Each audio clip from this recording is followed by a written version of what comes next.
Welcome my dear students. Last लेक्चरमध्ये आपण कॅपिटलच्या मेथड्स पाहिल्या होत्या. मी तुम्हाला एक होमवर्क दिलेला होता. तो होमवर्क तुम्ही केला असेल अशी माझी अपेक्षा आहे. एकदा तिथल्याच आन्सर्स मध्ये चेक करून बघा आन्सर बरोबर आहे ना, किंवा मला कमेंट मध्ये पाठवा, मी ते चेक करून सांगेन तुम्हाला.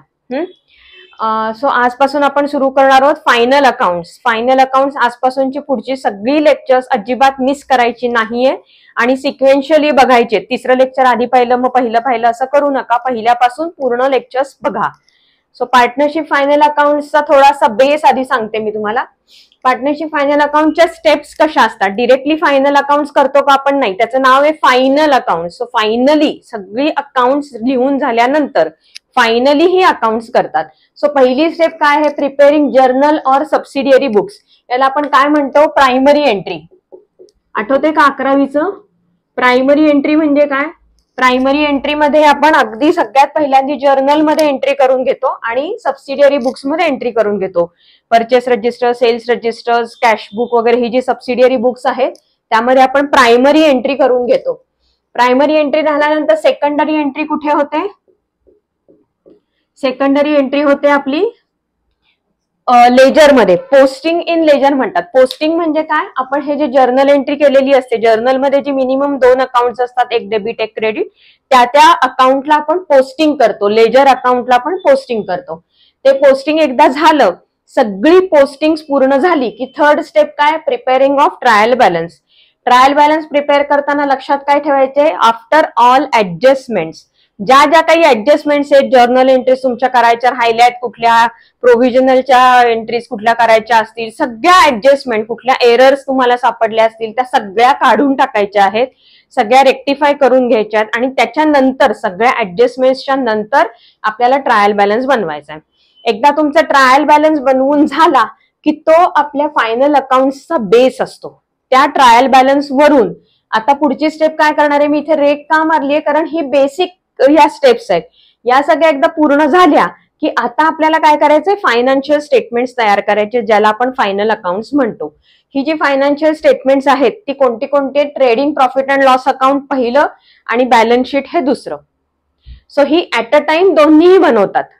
सो फायनल अकाउंट्स ही as on a particular date, generally as on the end of the year, financial year, जेव्हा वर्ष फायनान्शियल इयर समजा 31 मार्चला ही फायनान्शियल स्टेटमेंट्स बनवली जातात. बेस काय असतो त्याचा? हा ट्रायल बॅलन्स असतो. बरोबर आहे. हे इतकं सगळं तुम्ही 11वी मध्ये शिकलेला आहात. फायनल अकाउंट्स कोणती?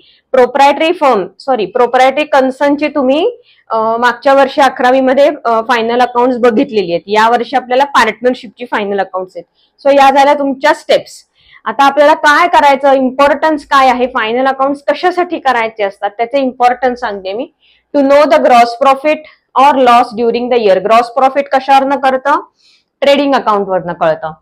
Net profit and loss during the year, profit and loss अकाउंटचा जो बॅलन्स असतो त्याला नेट प्रॉफिट म्हणायचं. To know the financial position of the business at the end of the year, balance sheet. बरोबर. आता हे सगळं at the end of the इयरच आहे कारण ही फायनल अकाउंट्स आहेत. याच्यानंतर त्याच्यावरती काहीही प्रोसेस होणार नाहीये. सो हे सगळं at the end of the year आहे. आपल्याला फायनान्शियल पोझिशन कळायला पाहिजे, ग्रॉस प्रॉफिट बिझनेसचं कळायला पाहिजे, नेट प्रॉफिट कळायला पाहिजे. To know the value of assets and liabilities, हे सगळं पाहिलेलं आहे आपण आधी सुद्धा. बॅलन्स शीटवरनं आपल्याला काय कळतं? आपल्याकडे ऍसेट्स किती आहेत, आपल्या लायबिलिटीज काय आहेत, आपले अमाऊंट रिसिवेबल्स किती आहेत, पेएबल्स काय काय आहेत, याच्यावरनं आपण काही काही रेशोज काढतो. हे सगळे रेशोज तुम्हाला अनालिसिस पण आहे यावर्षी बरं का. सो अमाऊंट रिसिवेबल्स काय आहे, आपल्या डेटर्स कडनं किती पैसे येणार आहेत, आपल्याला पेएबल काय आहेत, क्रेडिटरला किती पैसे द्यायचे आहेत, आपल्या लायबिलिटीज काय आहेत, लोन्स कोणते कोणते आहेत बँकेची, ऍसेट्स, फिक्स्ड ऍसेट्स कोणत्या कोणत्या आहेत, हे सगळं कळण्यासाठी फायनल अकाउंट्स करतात. त्यानंतर to calculate the goodwill of the business. Goodwill calculate करायचं असेल जर तुमच्या बिझनेसचं, तर तुमच्या फायनल अकाउंट्सच्या बेसिसवरती प्रॉफिट किती झालंय त्या बेसिसवरती गुडविल कॅल्क्युलेट करतात. To compare the previous year statements to know the progress of the business. आपण प्रिव्हियस इयरला सुद्धा फायनल अकाउंट्स केलेले आहेत, त्याच्या प्रिव्हियस इयर मध्ये सुद्धा फायनल अकाउंट्स केली आहेत. ही सगळी फायनल अकाउंट्सची स्टेटमेंट एकमेकांशी कम्पेअर करायची आहेत. कशासाठी? To know the progress. तुमचा स्वतःचाच प्रोग्रेस, तुमच्या स्वतःच्या बिझनेसचा प्रोग्रेस, तुम्ही ग्रोथ पॅटर्न मध्ये आहात का नाही आहात, ते कळण्यासाठी तुम्हाला 2-3 वर्षांची कंपॅरिझन करायला लागेल ना फायनल अकाउंटशी, त्याच्यासाठी हे उपयोगी पडणार आहे. To find various accounting ratios, आत्ताच मी तुम्हाला सांगितलं ना, amount receivables, payables, assets, liabilities ह्या सगळ्यांच्या अमाऊंट्स वापरून आपल्याला काही अकाउंटिंग रेशोज काढायचे असतात. हे रेशोज खूप इम्पॉर्टंट असतात. आपल्या फायनान्शियल पोझिशन तर कळली, पण ही फायनान्शियल पोझिशन बरोबर आहे का, आपले लायबिलिटीज ऍसेट्स पेक्षा जास्त होत आहेत का, आपले अमाऊंट पेएबल अमाऊंट रिसिवेबल पेक्षा जास्ती होत आहेत का, हे होत नाहीये ना, हे वेळोवेळी चेक करायला पाहिजे. त्याच्यासाठीचे हे अकाउंटिंग रेशोज असतात, ते आपल्याला या फायनल अकाउंट्स वरनं काढता येतात. To compare the financial statement with others, आपल्याच सारखा बिझनेस जर अजून कोणी करत असेल तर त्यांचा बिझनेस आणि आपला बिझनेस हा बरोबर चाललाय का, ह्यांची कंपॅरिझन आपल्याला करता येईल. आपण रॉ मटेरियलवर जास्त खर्च करतोय का, इनडायरेक्ट एक्सपेन्सेसवर जास्ती खर्च करतोय का, त्यांचा किती रेशो आहे प्रॉफिटचा, आपला किती रेशो आहे, किती असायला हवा आहे, ह्या ज्या सगळ्या कंपॅरिझन्स आहेत इतर बिझनेसेसशी, त्या इतर बिझनेसेस म्हणजे आपल्या बिझनेसचीच सप्लिमेंटरी असणारे बिझनेसेस, त्यांच्या कंपॅरिझन करण्यासाठी सुद्धा आपली फायनान्शियल स्टेटमेंट्स उपयोगी आहेत. To prepare budget and future plan, आपण जेव्हा फायनल अकाउंट्स पूर्ण करतो ना, बॅलन्स शीट लिहितो आणि trading profit and loss account बनवतो, तेव्हा आपल्याला ना बजेट बनवता येतं, फ्युचर प्लॅन्स बनवता येतात. जसं आपण आधी कम्पेअर केलं प्रिव्हियस इयर्सशी, ग्रोथ पॅटर्न आहे का नाही बघण्यासाठी, कुठं चुकतंय का ते बघण्यासाठी, त्याच्याच वरनं आपण जे काही शिकलोय त्यातून आपल्याला ह्याच्या पुढचे जे वर्ष घालवायची आहेत त्या बिझनेसची, त्याच्यासाठी आपल्याला काहीतरी बजेट बनवता येईल, काहीतरी फ्युचर प्लॅन बनवता येईल, एक्सपान्शन साठीचे काही बजेटरी अमाऊंट बाजूला काढून ठेवता येतील. सो ह्या सगळ्या गोष्टी तुम्हाला कशावरनं कळतात, बिझनेसच्या प्रॉफिट अँड लॉस अकाउंट आणि बॅलन्स शीट वरूनच कळतात, इतर कुठलाही सोर्स नाहीये. तुम्ही असं नुसतं बघून सांगू शकत नाही की हा पुढच्या वर्षी मी ग्रोथ मध्ये नाही, तुम्हाला अमाऊंट्स लागतात, काहीतरी एक बेस लागतो, तो बेस म्हणजे तुमचं ट्रेडिंग P&L आणि बॅलन्स शीट आहे. To help the outsiders to assess the business, for example investors, lenders, bankers. So जे आपले इन्व्हेस्टर्स आहेत, आपल्यामध्ये इन्व्हेस्टमेंट करणारे जी उत्सुक लोक आहेत आजूबाजूला, ते आपली बॅलन्स शीट बघणार की हे आपले पैसे घालवणार तर नाहीत ना, यासाठी त्यांना असेसमेंट करणं गरजेचं आहे फायनल अकाउंटशी. सो हे होते तुमचे इम्पॉर्टन्स ऑफ फायनल अकाउंट्स आणि या steps to complete the final accounts. आले लक्षात. आता आपण फायनल अकाउंटच्या एक एक कन्सेप्ट बघणार आहोत. Trading account, profit and loss account, balance sheet, एक गोष्टी आपण डिटेलमध्ये बघत जाणार आहोत. प्रत्येक अकाउंटचा फॉर्मॅट आपण बघणार आहोत. तुमच्या पुस्तकामध्ये फॉर्मॅट दिलेला आहे, तो आपण समजून घेणार आहोत. ठीक आहे. सो आता आपण ह्याच्या पुढचं जे बघणार आहोत, ह्या तिन्ही अकाउंट्स ट्रेडिंग, P&L आणि बॅलन्स शीटचे फॉर्मॅट्स काय असतात ते बघणार आहोत. ठीक आहे. आता आपण फायनल अकाउंट्स मधल्या इम्पॉर्टंट कन्सेप्ट बघणार आहोत. सगळ्यात पहिल्यांदी आहे trial balance. What is a trial balance? It is the list of debit and credit balances of all the ledger accounts in the books. All the ledger accounts. So all the ledgers are balanced on a single particular date. Then a list of these ledger accounts is prepared with debit and credit balances. It is called as a trial balance. Okay. So trial balance always tallies. हे star mark करा, तुम्हाला एक मार्काच्या ह्याच्यात हे येऊ शकतं. Under हे fill in the blanks मध्ये, ट्रू ऑर फॉल्स मध्ये वगैरे. So trial balance always tallies. Debit total is equal to credit total. ह्याच्या मागचा लॉजिक काय आहे? ज्या वेळेला आपण सगळ्यात पहिली स्टेप करतो जर्नल आपण डेबिट इक्वल्स क्रेडिट करतो की नाही, ते जर मॅच होत असेल तर त्याचं पोस्टिंग जे आपण लेजर मध्ये करतो त्याचं डेबिट आणि क्रेडिट मॅच होणार. आणि मग आपण जेव्हा ते बॅलन्स करतो आणि त्याची लिस्ट बनवतो तेव्हा ट्रायल बॅलन्स मॅच होणार. So trial balance always tallies. जर तो टॅली झाला नाही तर पुढे फायनल अकाउंट्सला जाऊ नका, तो टॅली करा आधी. Okay. So it is prepared after making all the adjustment entries. मग अशी मी सांगितलं होतं तुम्हाला कोणत्याही प्रोव्हिजनच्या एंट्रीज, रेक्टिफिकेशन ऑफ एरर्स, अशा काही चुका, काही टॅली होत नाहीये वगैरे असं होत असेल तर ह्या सगळ्या एंट्रीज आधी करा, ऍडजस्टमेंट्स पूर्ण करा आणि मग ट्रायल बॅलन्स बनवा. It is the base of preparing final accounts. बरोबर आहे. सो ट्रायल बॅलन्स म्हणजे काय कळलं. आता आपण actually profit and loss account करायला सुरुवात करतोय. हा बेस आहे. जेव्हा तुम्हाला प्रॉब्लेम्स विचारतात ना पेपरमध्ये, तेव्हा ट्रायल बॅलन्स दिलेला असतो आणि खाली ऍडजस्टमेंट्स दिलेल्या असतात. सो ट्रायल बॅलन्स मस्ट आहे. आता फर्स्ट येतं आपलं trading account. So what is a trading account? Basically trading account is a nominal account. हे पहिलं लक्षात घ्या. Real account, nominal account, personal account, 3 accounts असतात, ते माहिती असेल तुम्हाला. सो त्यापैकी trading account is a nominal account. Nominal account म्हणजे काय? Debit all expenses and losses, credit all gains and incomes, म्हणजे नॉमिनल अकाउंट. आठवा, रिकॉल करा 11वी जरा. So trading account is a nominal account. का? कारण ट्रेडिंग अकाउंट जर तुम्ही टी फॉर्मॅट मध्ये काढलं तर त्याच्या डेबिट साईडला काय काय येणार आहे, डेबिट साईडला काय काय येणार आहे त्याच्या मी हे रफ काढून दाखवते. मी नंतर तुम्हाला ट्रेडिंग अकाउंटचा पूर्ण फॉर्मॅट समजावून सांगणार आहे. नॉमिनल अकाउंट काय आहे? Movement of goods is recorded here. For example purchases, sales, movement of goods. Goods move होतात. परचेस करतो म्हणजे त्या पार्टीकडनं आपल्या पार्टीकडे, त्या पार्टीकडनं आपल्याकडे गुड्स आले, आपण सेल केले, आपण दुसऱ्या पार्टीला विकले. सो मूव्हमेंट ऑफ गुड्स झालं की नाही. सो ट्रेडिंग अकाउंट मध्ये काय काय रेकॉर्ड होतं? परचेसेस आणि सेल्स हे रेकॉर्ड होतात. त्याच्यानंतर काय रेकॉर्ड होतं? Direct expenses for procurement of goods. हे जे परचेसेस आहेत ना, हे परचेसेस आपल्यापर्यंत पोहोचण्यासाठी करतो, जी आपण एक्सपेन्सेस त्याला म्हणायचं procurement of goods. Handling charges, transport charges, installation charges, freight, हे जे सगळे खर्च आहेत जे प्रोक्युअरमेंट ऑफ गुड्स आपल्यापर्यंत, ते परचेसेस मधले जे गुड्स आहेत ते पोचेपर्यंत जे खर्च होतात त्याला म्हणायचं प्रोक्युअरमेंट एक्सपेन्सेस. तो असे जे प्रोक्युअरमेंट एक्सपेन्सेस असतात ते डायरेक्ट एक्सपेन्सेसच्या अंडर डेबिटला बुक होतात, कारण debit all expenses and losses. अजून कोणते डायरेक्ट एक्सपेन्सेस असतात which are also recorded in trading account? Direct wages असतात, हे सुद्धा इथे रेकॉर्ड होतात. डायरेक्ट कन्व्हेन्स असतो, डायरेक्ट ट्रान्सपोर्ट असतो, हे सगळे इथे डायरेक्ट एक्सपेन्सेस मध्ये रेकॉर्ड होतात. फॅक्टरी एक्सपेन्सेस असतात, ते सुद्धा इथेच रेकॉर्ड होतात. Trading account starts with the opening stock. So trading अकाउंटच्या डेबिटला असतो to opening stock. Opening stock, stock म्हणजे काय माहितीये ना? स्टॉक म्हणजे आपण जे गुड्स परचेस करतो ना, ते जर आपले अनयुज्ड असतील तर त्याला म्हणायचं स्टॉक. सो परचेसेस मधलाच एक पोर्शन जो स्टॉक मध्ये असतो. So it starts with the opening stock and closing stock is also recorded. So opening stock आपल्याकडे आहे, प्लस आपण परचेसेस पण करतो, त्यातले आपण काही कन्झ्युम करतो आणि सेल्स मध्ये कन्व्हर्ट करतो. जे उरतात त्याला परत काय म्हणायचं? Closing stock. कळलं? मी जे जे काय सांगते यातला प्रत्येक शब्द महत्वाचा आहे. मी आता काय सांगितलं नीट ऐका.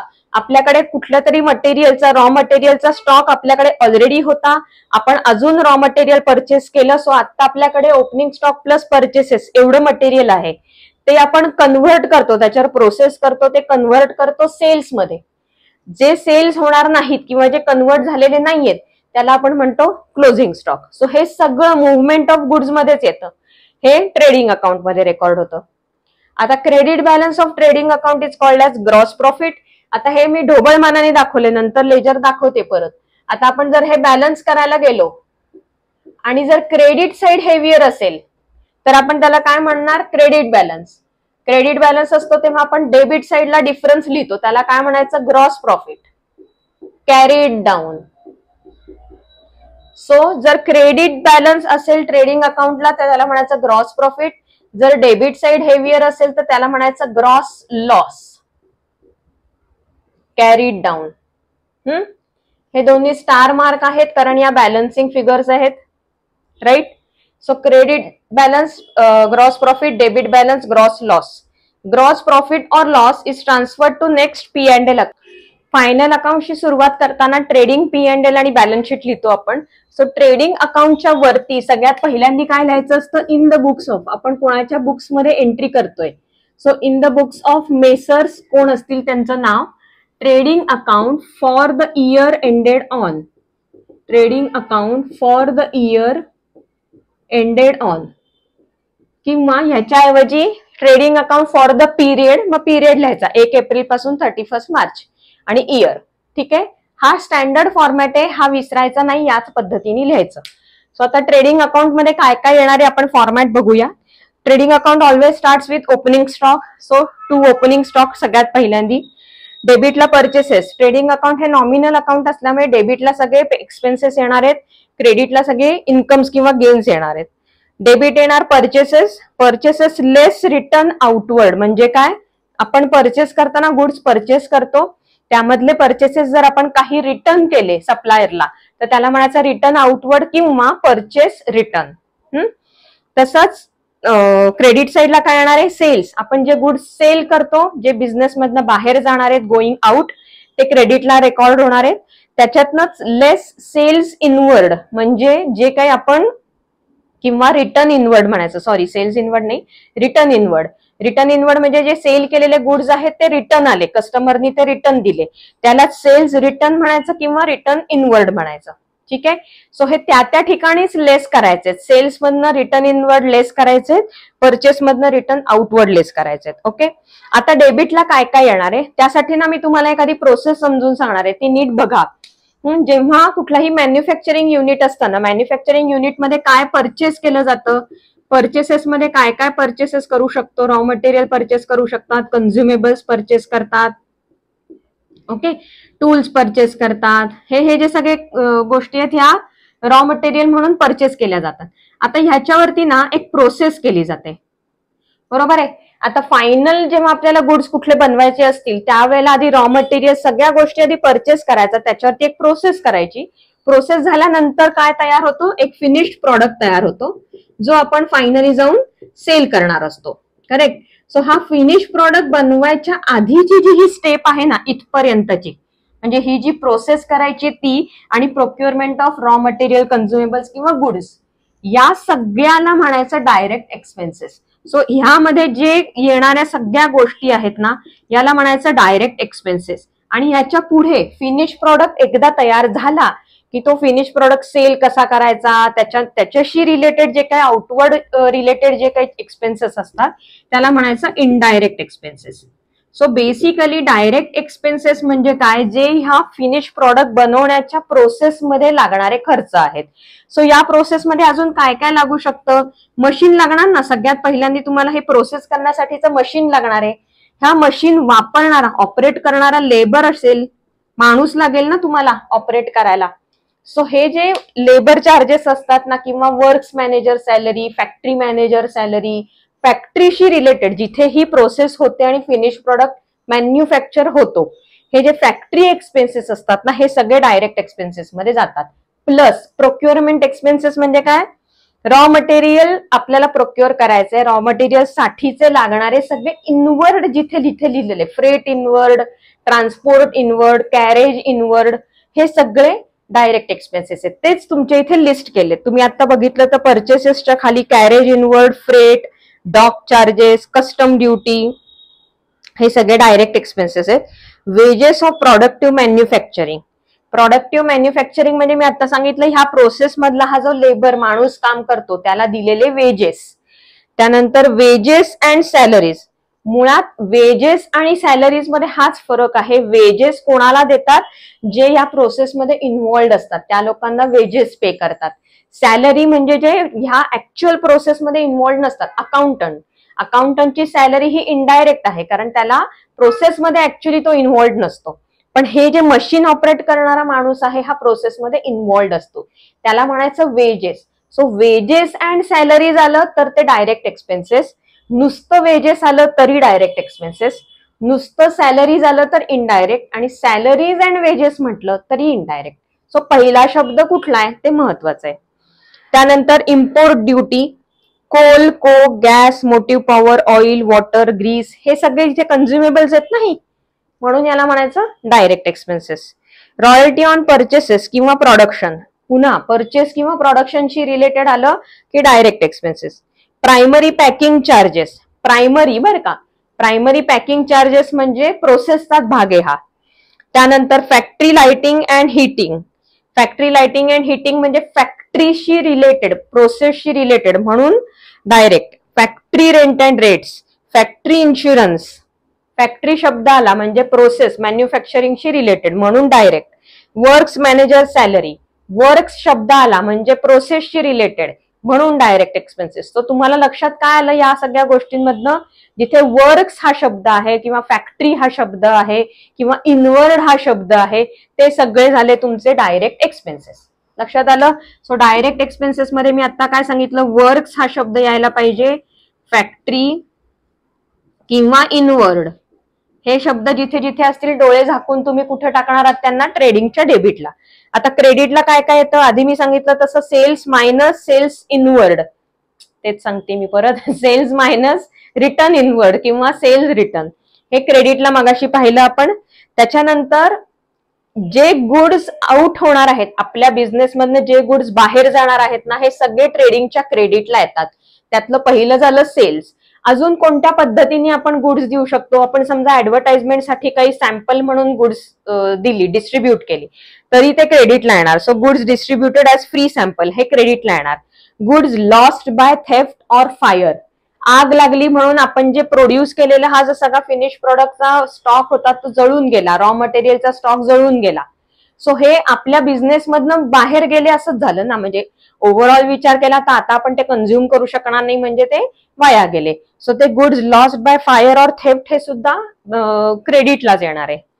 त्याच्यानंतर goods lost in accident, goods withdrawn bye partner, जे काही गुड्स बिझनेसमधनं बाहेर गेले बाय एनी वे, मग ते पार्टनरनी घेऊ देत, सेल करू देत किंवा सॅम्पल म्हणून आपण डिस्ट्रीब्यूट करू देत, कुठल्याही मेथडनी लॉस होऊ देत गुड्सचा, हे सगळे क्रेडिटला येणार किंवा बिझनेसमधनं ते बाहेर गेले म्हणून ते ट्रेडिंगच्या क्रेडिटला येणार आहेत.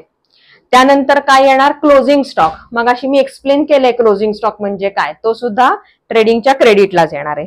आता आपण बॅलन्स करणार आहोत. ट्रेडिंग अकाउंटच्या बॅलन्सची फिगर कोणती आहे, ग्रॉस लॉस किंवा ग्रॉस प्रॉफिट. प्रॉफिट असेल तर डेबिटला, लॉस असेल तर क्रेडिटला. ठीक आहे, ट्रेडिंग अकाउंटचं फॉर्मॅट लक्षात आलेलं आहे. लक्षात काय ठेवायचं मी सांगितलं, गुड्स बाहेर गेले तर सगळं क्रेडिटला टाकायचं. मुव्हमेंट ऑफ गुड्स हा शब्द आला की तुम्ही अक्षरशः डोळे झाका आणि ट्रेडिंग अकाउंटला ते एंट्री करून टाका. फक्त इनवर्ड आहे का आउटवर्ड आहे ते बघायचंय. ओके, लक्षात आलंय. सो हे झालं तुमचं ट्रेडिंग अकाउंट. आता आपण बघणार आहोत P&L अकाउंट.